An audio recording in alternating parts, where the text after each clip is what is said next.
Hi there, folks. It's been about a year since my last video, and it's time for an update. There's several things to talk about. First will be that machine you just saw there. Yep, CNC Plasma, and that is made by ArcLight Dynamics. They're in Bend, Oregon. I drove over there and picked up the machine. This was a little while ago, and I've been using it. It is for local business things and that I'm working on. You don't really see on the channel, but for certain you're going to be seeing stoves and wind turbines from it. And that brings me into the next point. I did begin to set up a website, which is belgrademachine.com. And you saw the little image clip in the beginning. That will be a place where it will direct folks toward my channel and toward my eBay user ID for now, and it may go into other things later. That's all to be figured out, but for now that will be a place where I can embed videos to show things like what you're looking at now, and I'll talk about that. That is a stove that I've made after several other iterations. I've come up with this. I've designed it, and it's made here in Montana. It is 1 pound of 304 stainless steel that is a backcountry camp stove for wood or alcohol. Mostly those two types of fuel, but it will fit a sterno can for restaurant applications. And as you can see, there's 12 parts to it. There is some post processing work. There's there it is, burning wood, and what you're going to end up seeing here, and it fits a Trangia stove, by the way. What you're going to see here is a few video clips I'm going to try and embed on the actual eBay ad for it. So let's go ahead and have a listen to that, and then I'll come back.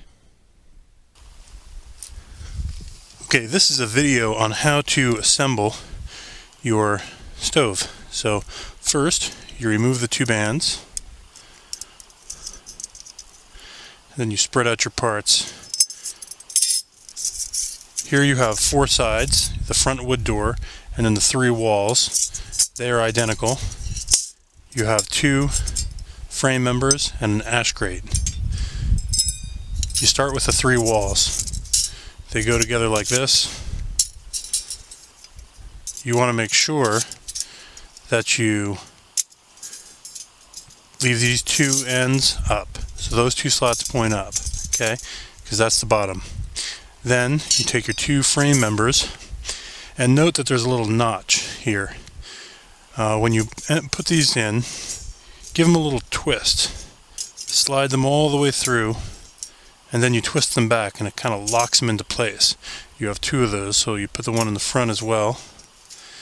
And what that does is, I'll show you here, prevents it from coming apart when you're assembling and disassembling.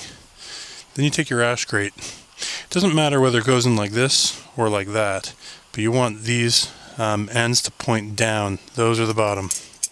And that can go in like that and just sets there. Then you take your finger, your hand, fingers, and give a little squeeze down the bottom portion of this. You take your front wood door and you slide it over the top. And the whole thing comes together like that. And that's it. There's your assembled stove. It is 1 pound, 5 by 5 by 5 cube. Okay? Now, to disassemble the stove, you just reverse the order of assembly. So you put a little squeeze on the bottom here, pull the front door off, remove the ash grate, and then remove the 2 frame members. And then you can take the walls off like that, get your door, put your ash grate on there. You line up these 3 notches there, and then put those parallel with those notches like that. And they do kind of fit right down into there with those notches also acting as a little bit of retention there. Then you just put your thumb over it like that and put the bands on. And that's it.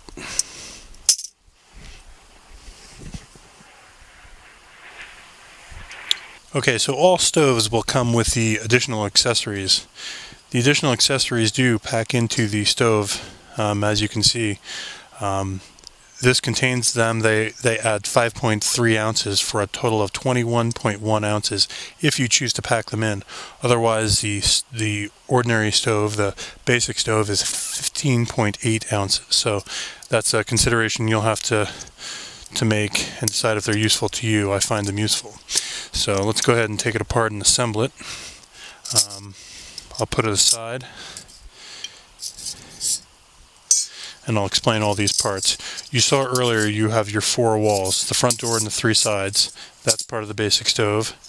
And you have your ash grate and 2 frame members.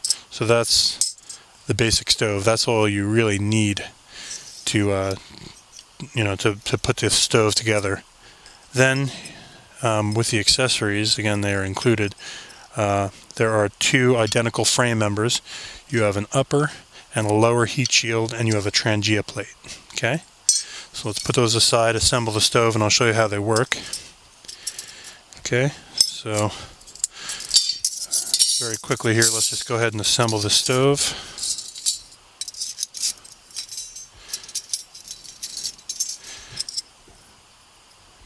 As you remember, you give these a little twist, and you set them in there like that. The ash grate goes next. It's important to maintain the sequence. Give this a little squeeze. That on top. The basic stove, right? Almost a pound. Then you have the Trangia plate. The Trangia plate is for an alcohol or a spirit stove that's made in Sweden, I believe. It has been around since the 20s. It is tested and proven. That stove drops right into that ring.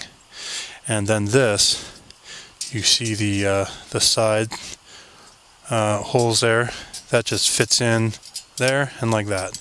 And it's in there. Okay?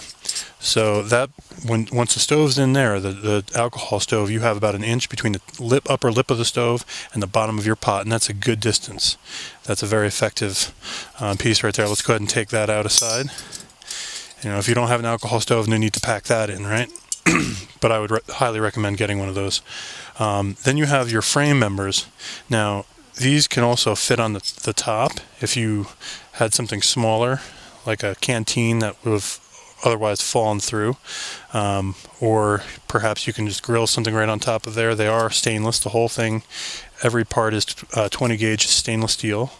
Okay, and then they can also be put in the sides, and that can be good if you have a smaller stainless thermos. You cook your fire, you're down to coals underneath here, and you just want to set it down in there closer to those coals, and it'll just keep it warm. Or any other uses. Another use may be you've made a homemade alcohol stove and you'd like to put it up that close to your pot. It can be something of a little bit of a floor.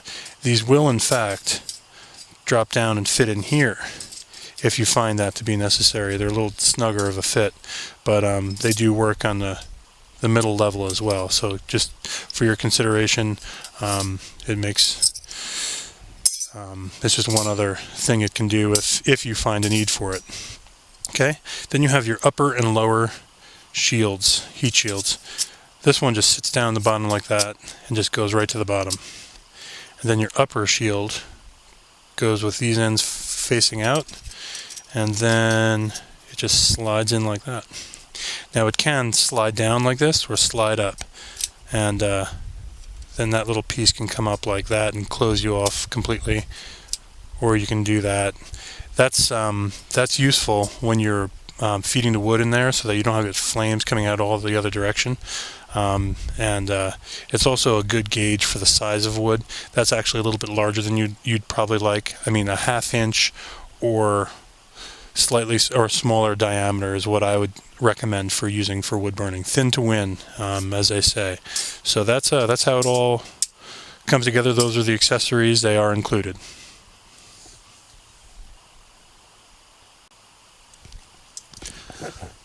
Okay, so all stoves come with a Trangia ring or a plate, whatever you would like to call it there, and The Trangia stove itself you have to purchase separately. That's not included, but they are available through Amazon, eBay, all kinds of places there. So as you can see, it is designed to fit right inside that ring. The way you use it is like this. The ring itself, as I mentioned, fits right into the stove and has a nice little rest right there. You would remove the simmer ring and the lid, and you would just drop the stove right in there. Now note that the simmer ring can be used. That just would feed through there, and then it can be adjusted through the front door before it's hot if you're going to be using it for simmering, or use a Leatherman or something like that, because alcohol does get hot. And but if you were going to use it, you would use their little fuel bottle right here, and you just put your fuel into the top,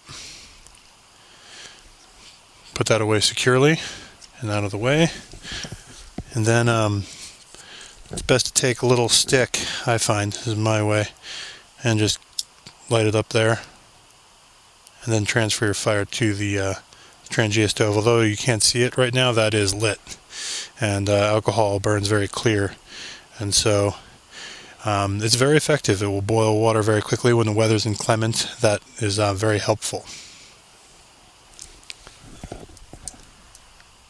Okay, and the other thing I neglected to mention there was those two frame members are also useful in repositioning the stove once it's hot. You can just hook those little notches on the side windows there and then move it around, and that's very useful.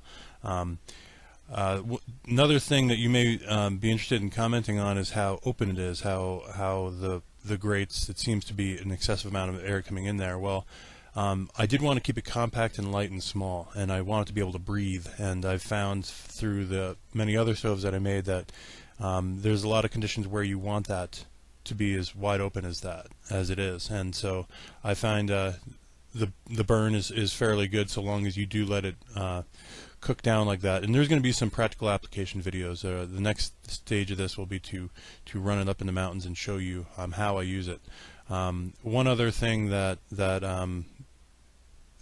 is probably useful with it is a windscreen, and I've made a few, but they are heavy, and it kind of, there's some really inexpensive ones available online, so I'll show you that in a later video, and there's some that you can just buy literally for like $8 on Amazon. So beyond that, please comment away. I do appreciate and value your comments, and with that, we'll see you next time. Bye-bye.